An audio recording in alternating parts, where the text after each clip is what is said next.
सरकारनं काही सरकारकडे तुम्ही मागण्या मांडलेल्या होत्या, तर त्या किती मागण्या होत्या, किती पूर्ण झाल्या, काय वाटतं? आता सगळ्याच मागण्यांविषयी आपण त्यांच्याकडे 10-15 होत्या, त्याविषयी सगळ्यांशी आता त्यांनी चर्चा केली आणि ते ताबडतोब केलं नाही ना. दिवसभर रात्रभर सारखं सुरू होतं. ते आले ना आम्ही ऐकलं असं पण नाही. सगळ्यांना विचारू, तज्ज्ञ अभ्यासक, काय समन्वयक, मराठा समाज, हे जे ज्ञानी त्यात होते काही काही, त्यांना सगळ्यांना विचारून आपण ते सगळे खलबतं करून ते मान्य केलं आहे. आणि आता उद्याच्या मंगळवारपासून आता हे सगळ्या सूचना आदेश सरकार स्तरावर, अधिकारी स्तरावर निघायला सुरुवात होतील. कारण 58 लाख नोंदी ह्या लय महत्त्वाच्या होत्या. कारण 58 लाख नोंदीचे जर प्रमाणपत्र दिले तर 2.5-3 कोटी मराठा समाज आरक्षणात जातो आहे. त्यामुळे ते प्रमाणपत्र घेणं खूप गरजेचं होतं. कारण तो पूर्ण राज्यभरातला विषय होता.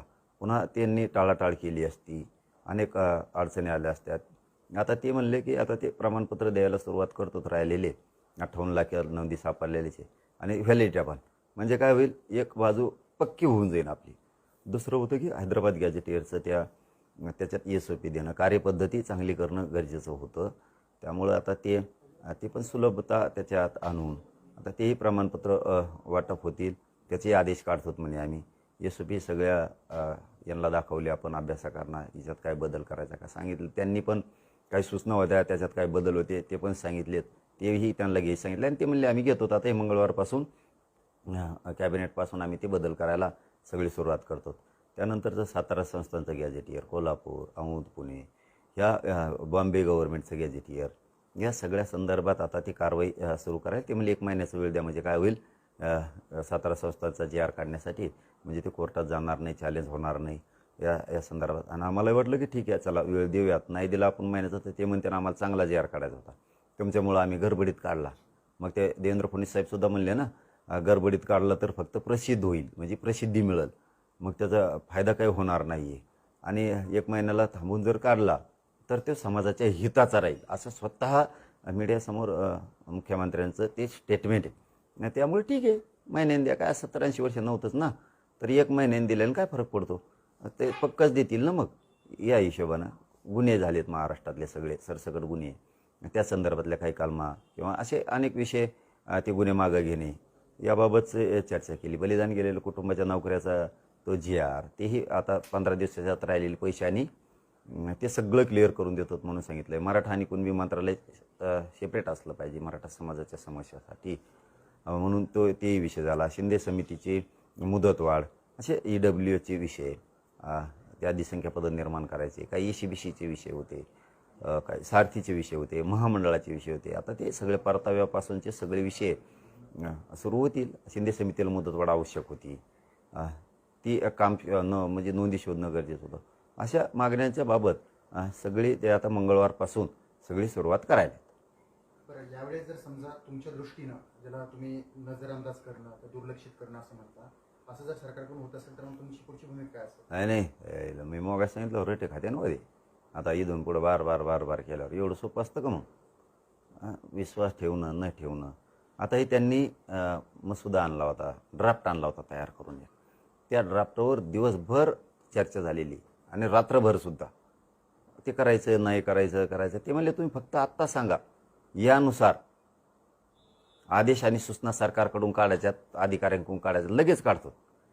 पण म्हणलं ते बघून तर घ्यायला लागेल. पुन्हा आपण म्हणायचं काढा आणि ते निघाव चुकीचं. म्हणून ते अभ्यासकापुढं सगळं ठेवलं, काही समन्वयकापुढं ठेवलं, काही समाजातले काही हुशार लोक होते त्यांच्या पुढं ठेवलं. जेव्हा ते म्हणले काही बदल करायचा, त्यात काही हे असं ठेवायचं आणि त्याच्यानंतर दिलं आहे. मग ते आता त्यांना सूचना आदेश काढायचे शासन स्तरावर, मग आता त्यांना हात म्हणावं लागेल ना त्या ड्राफ्टनुसार. आता हा म्हणलो तर मग रविवार होता, ठीक आहे, सोमवारपासून सुरू होईल ते सगळं काम.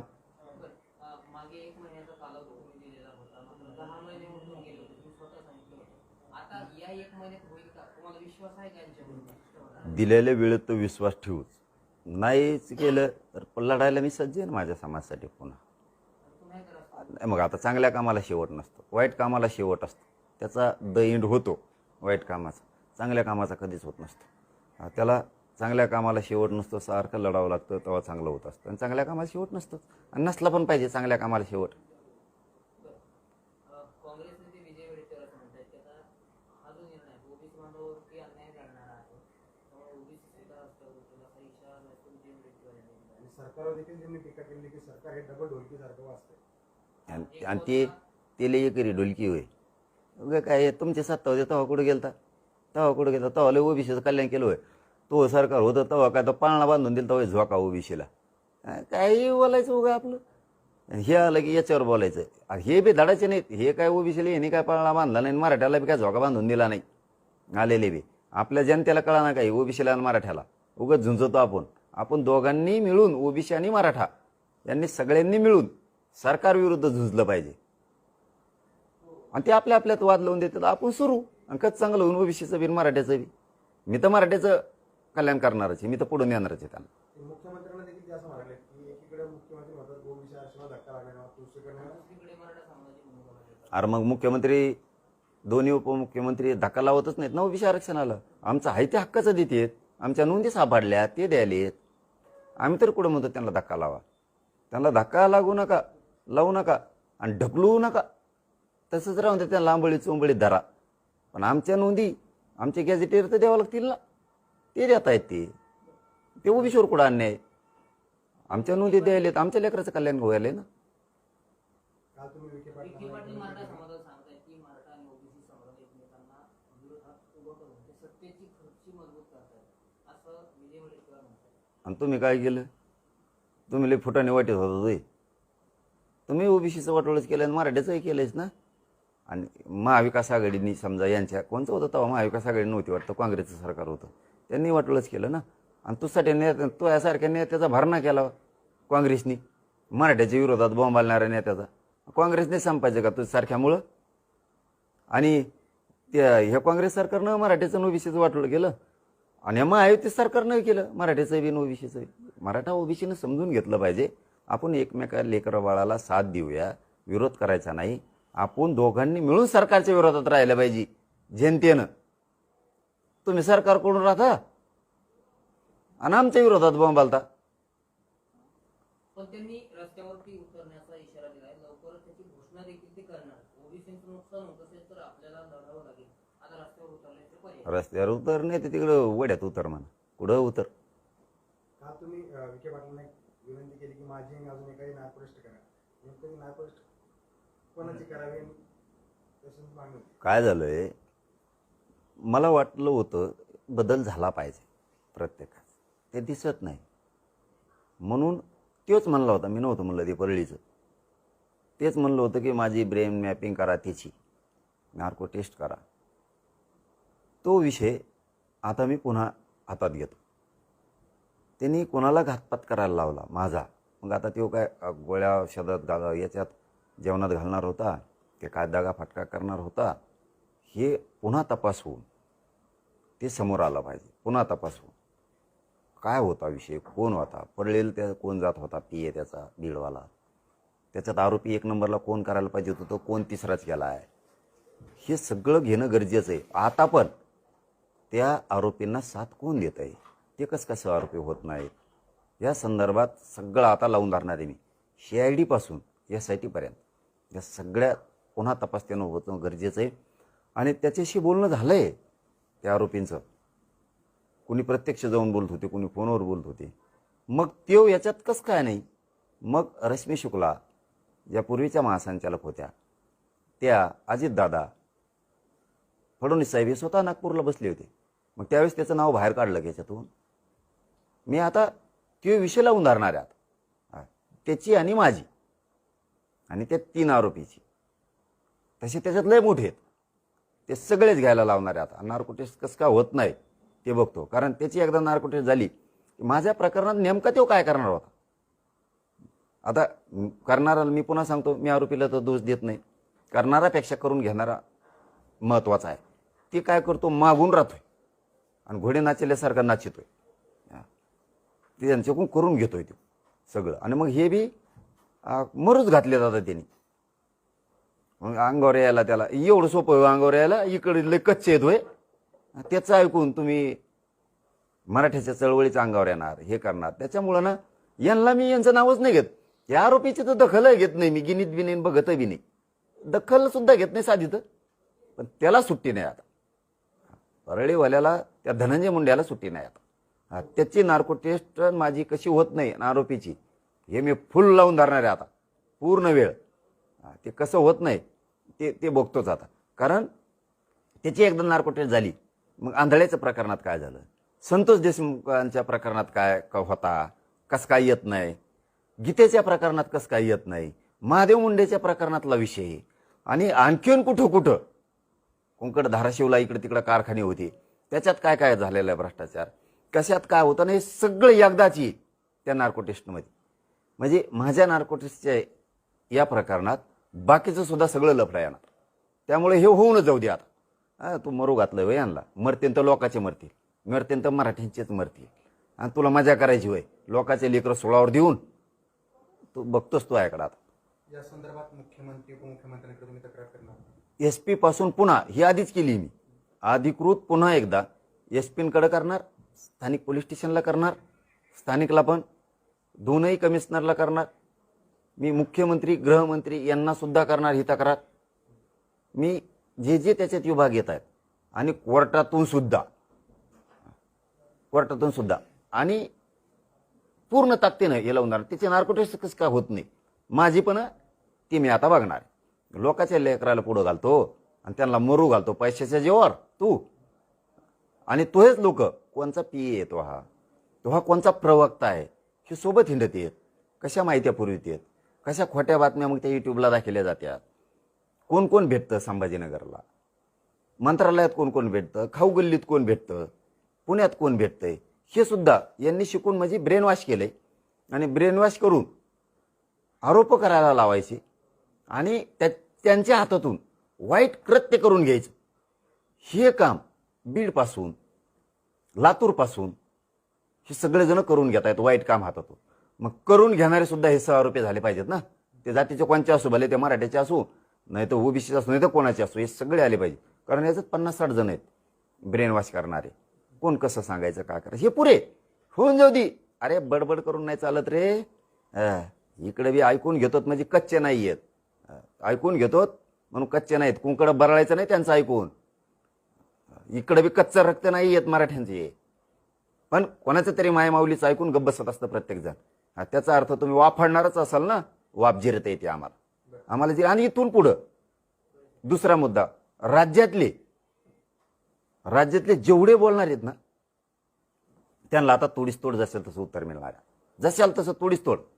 कुंकड बोलते काही काही तर माझ्या पार आईबापापर्यंत यायले. ठीक आहे आपली वैचारिक लढाई होतो, आईबापापर्यंत येणार तुम्ही.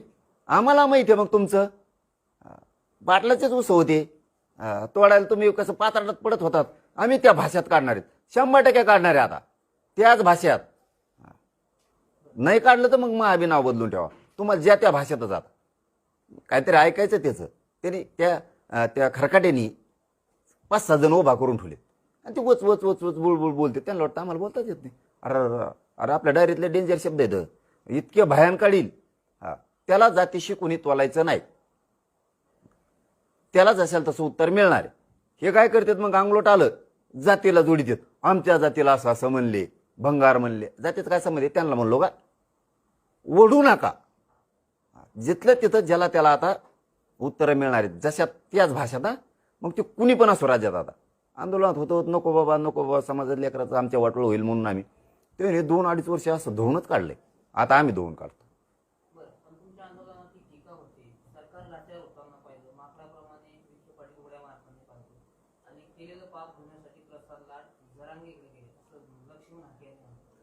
ते माकडावून उड्या हाणते तर तुम्ही माकडीन व्हा त्यांच्या पुढं. काय त्याला एवढं बरोबरी करायची. ते माकडावून विखे पाटील उड्या हाणते तर आपण माकडीन व्हायचं, त्यांच्या पुढे जाऊन उड्या आणायचं झालं. एकदा दादा शेपूट जरी हालिलं तरी माकड बरोबर काम करतो.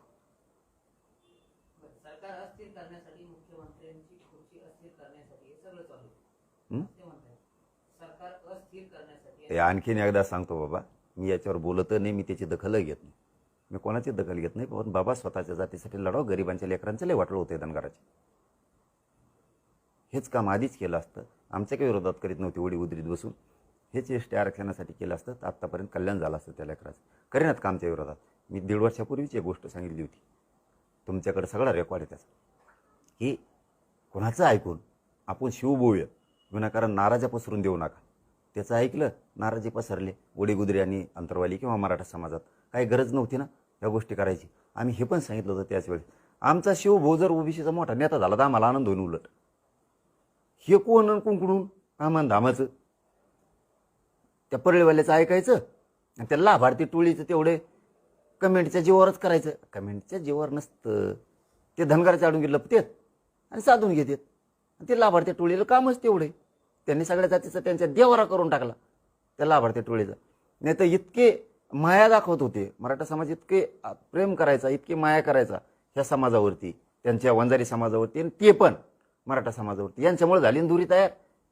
यामधल्या लाभार्थी टोळीमुळे याला हान, त्याला मार, त्याला कुठे याच्याकडून पैसे वसूल कर, त्याच्याकडून कर, झाला देवारा सगळा. यांच्यामुळे ती माया कमी झाली ना मराठ्यांची त्यांच्यावरची. यांनी तेच घडून आणलं इथून मागं. ते उडीत तेच केलं गुजरीत. पण ते शाने झाले तर अशी माहिती कळती बरं का, मला माहीत नाही. म्हणजे आता गुजरीपासूनचे मराठवाड्यातले सगळेच असं माहिती मी ऐकलं नाही. पण तरी मी याच्या स्टेटमेंटला कोणत्याही दखल घेत नाही आणि कधी घेतली नाही, घेणाऱ्यांनी मी मोजित नाही. पण 2 दिवसापूर्वी असं बोलले की तुम्ही शेतकऱ्यांच्या प्रश्नासाठी उपोषण करावं, मी स्वतः तुम्हाला साथ देतो, मी स्वतः येऊन बसतो. मी मग आपला खंबीर आहे शेतकऱ्यासाठी, सगळ्यासाठी. म्हणजे इकडे कर मराठ्याला आरक्षणाला विरोध आणि तिकडे येऊन बस माझ्याजवळ.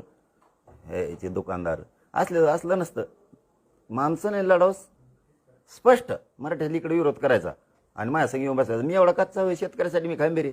तू तिकडेच बस, परळीवाल्याचं ऐकून तो चलून दे. परळीवाल्याचं ऐकून मराठ्याचं वाटोळ कर, ओबीसीत मराठ्याचं वाटोळ कर आणि धनगराचं वाटोळ कर, चलून दे तो त्याचं ऐकून.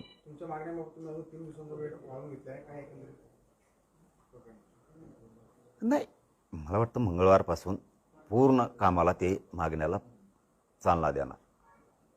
तसे त्यांचे शब्द आहेत आणि ड्राफ्ट पण आहे आणि त्याच्या सूचना पण आता मंगळवारपासून निघणार आहेत. ते ड्राफ्ट आपल्याकडे येईल ना आता मंगळवारी आपल्याकडे ड्राफ्ट येणार. मी तुम्हाला सगळ्याला दाखवणार, ते इथंच दाखवतो. कारण आता लय ऊन लागल्यामुळे त्याच्यामुळे डॉक्टर म्हणते ते काय कोण झाले, ह्याला लय काय झाले कोणाला माहीत, काय कोण झालं म्हणते. त्यामुळे 1-2 दिवस आता आराम करावाच लागणार. ते आलेला ड्राफ्ट मी दाखवतो ना, तुमच्या समोर होणार फाईट, तुमच्या समोर फाईट होणार. चलो, धन्यवाद.